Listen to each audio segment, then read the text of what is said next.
Hi guys, and welcome back to another quick Photoshop tutorial. My name is Manny and welcome to this quick video post. In today's video post I'm going to show you guys again part 3 of our little mini series of hair retouching techniques. If you haven't seen part 1 and 2, please fall back in the blogs and have a look for part 1 and 2 where we showed already. Let me just turn off my help layer here and also the rest of the layers, where in part 1 we showed you guys how to do the cleaning up of just the plain normal hair, how to clean all of that up a little bit. So part 1 is all about that. Part 2 is all about how to fix these two holes and how to duplicate more hairs and burn them in, or actually merge them in a little bit. Okay, so that was part 1 and 2. And in part 3 today, what I'm going to show you guys quickly, let me just turn on my help layer here, go back to brush, and just with a red foreground color, I want to pretty much just show you guys how we're going to clean up all these little hairs that we have here at the front, and how we're just going to make a nice line over here. Okay, yeah, so let's get going. Also, before I even start, sorry, this image was sponsored by Cass Photography, local beauty photographer in Cape Town. Please have a look at her work. And also we're retouching on Samantha Lauren Kane, local makeup artist and model. Alright, so let's get started. Okay, let me turn off this help layer over here. Let me turn on another layer. Okay, move that down, and I'm going to rename that to new help layer. You don't need to do a help layer. This is just for me. It always helps me. That's why I'm showing you this technique, and yeah, helps me. Okay, back to P, into the pen tool, and now we're going to do a small path over here, and then just on that we're doing a stroke. Okay, so let me tap over here and here. We're going to take a nice line over there. That looks good. Then I don't want my path to fall all this way down here, so I'm going to press Alt and just take the end point over here and move it very close.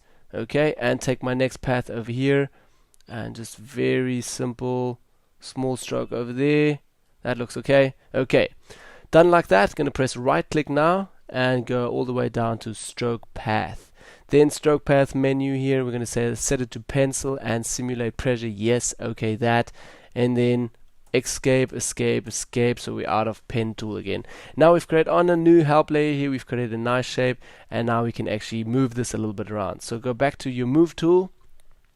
And I'm going to move this a little bit around now and press Command T also to just shape and turn this a little bit. And now what I'm actually looking at is just to place it at some point where I know, okay, it's complete, or going into these hairs here at the top. I can retouch all of these small hairs and these hairs over here. Not too much. I actually want to just take it a little bit less. Okay, turn it a little bit more.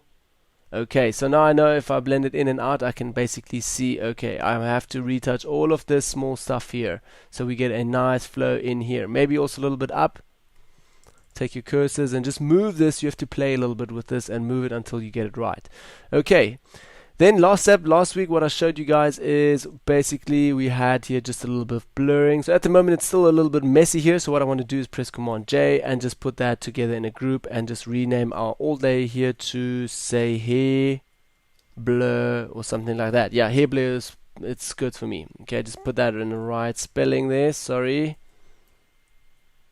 Hair blur. Okay, and then we're going to minimize that group again.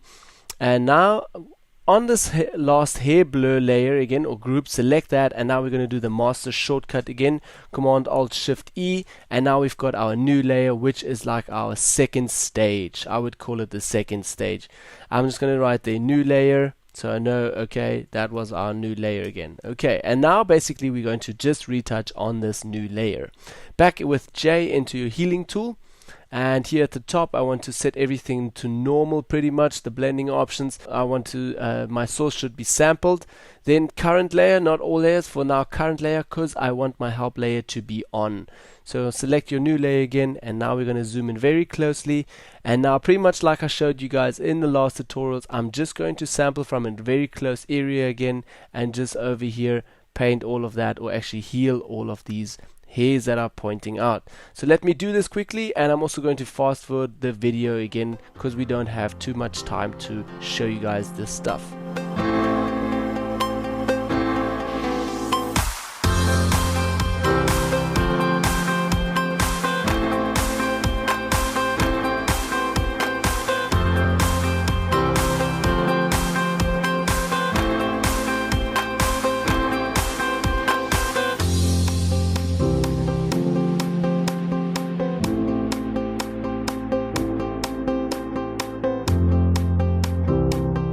Okay, so as you guys can see now, I've cleaned up everything quite nicely over here, and we still have a few mistakes. So if I'm going to turn this off again, our help layer over here, you can still see that we still have to fix all of this now at the later stage. So don't worry about that, we can still do that once we have cleaned up everything over here. Okay, while we at it, I'm just going to zoom in very closely again, turn on my help layer over here again, and basically while we at it, just want to retouch quickly these small hairs over here from the eyebrows, which are just a few strokes. So sometimes when you're busy retouching something else and you see something that is irritating you, just go ahead and retouch that as well at the same time. While you're on that stage and you're doing something with the skin, or say you're retouching skin or hair, you can also retouch the eyebrows a little bit already. Sometimes I mostly do it at some later stage, but now at the moment just want to do it over here a little bit. Okay, so that's all of that, and what we're going to do now is turn off that help layer again, and we're going to zoom all the way out again, and now we're going to create just another layer again. Go back to our cloning tool over here, press S to go back into cloning tool, and now we're going to set our cloning tool again back to darken mode. And now what we're going to do is pretty much just sample again an area very close, and then we're going to fill up all these small areas that we are actually missing over here. All there, over there, here a little bit, over there, and just also a little bit over the area that we just healed over here, so it doesn't just breaks in a little bit more and doesn't look like that cut off, so it doesn't look that fake. Okay, let me just zoom in here closely. Okay, hold Alt, and now we're just going to sample over here a small few areas. Again, very little bit, and just be very carefully when doing that. Don't worry if you brush over a little bit, that's why we created on a new layer, because then we can just erase there a little bit again later. Okay, let me just do this for a little bit.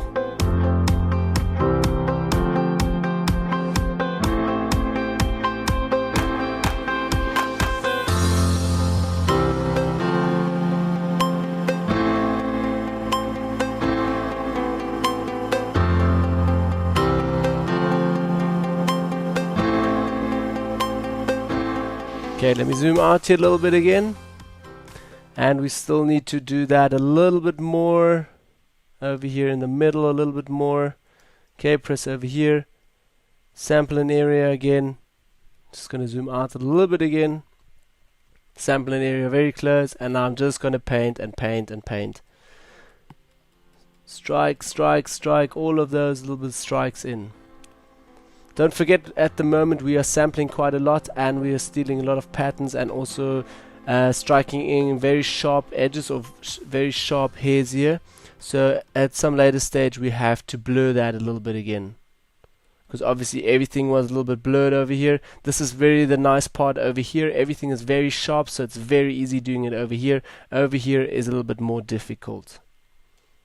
Okay, over there. So if you have more sharp hairs, then it will be easier for you.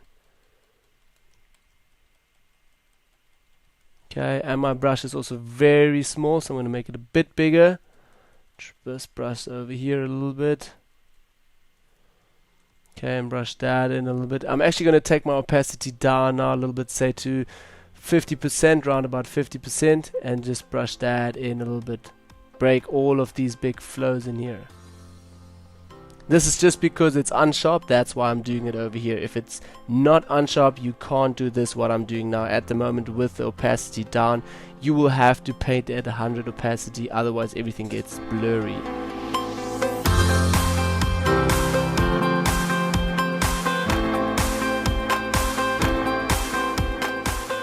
Okay, that's pretty much all I'm going to do. Yep, over here. So that's our second, or actually third stage now, just for the cleaning up the hairs a little bit. Okay, there you guys can see it. That's our before and after, before and after. So what I'm going to do now is just take this new layer and the second layer over here and say merge layers. So I'm going to put them together as one layer, and now we're going to say new hair. Okay, keep it under there, and under hair blur, I'm also going to move that under here. And then on top of this layer, I'm going to say Command J again to duplicate that layer. And this layer, we're going to blur this layer quite a lot again. This is because we want to blur this area over here a little bit, so it just fades in a little bit better. Okay, blur, I'm going to say blur over here, Gaussian blur, and then again around 0.5 pixel, we're going to blur it over that. And now I'm going to hold Alt again, create a new mask, and on that mask I'm just going to brush in that a little bit over there. Just select my brush, make it a little bit bigger, press Ctrl Alt together, just get into that feathering mode, feather it a little bit, take it down to 300. I'm working with a Vacuum Continuous 4 board, so via my wheel here I'm able to change my brush size really quickly. With white foreground color, I'm just going to brush in not too much over that side, sorry, because there we wanted to keep it nice and sharp. So with X, switch again, black foreground color, just paint that out, sorry. X again, white foreground color on our mask selected, and now we're just going to brush a little bit over here. That's actually a little bit too much already. As I can see, it starts blurring too much. So what I'll do, I'll paint at the 100 opacity completely over it, and then what I'm going to do is take my opacity down here from the right hand side, from just the layer. I'm going to take my layer opacity down to say 70%. Yeah, that looks okay. Okay, yeah, so that's pretty much part 3 now on retouching just the last final hairs. Let me just put that all together in a group, the help layers. Later you can actually delete these help layers once you've done the retouching, but that's pretty much the parts that I use, or actually the techniques that I use to retouch hair a little bit. There is still loads of work in here to retouch all the hairs. As I can see over here at the top is still, at the bottom is still a little bit. Over here we haven't retouched anything over here, so this could still take me say another 2 or 3 sessions to just retouch all of that hair, which I'm not going to do because I showed you guys most of my techniques that I use for hair retouching. Which I'm going to do now in part 4 is just showing you guys the final touch-ups, how to get the hair so that it shines and that everything looks a bit real, to just put the light and the kind of colors together. Alright, so that was my quick tutorial for today. My name is Manny. See you all in the next part 4, and goodbye.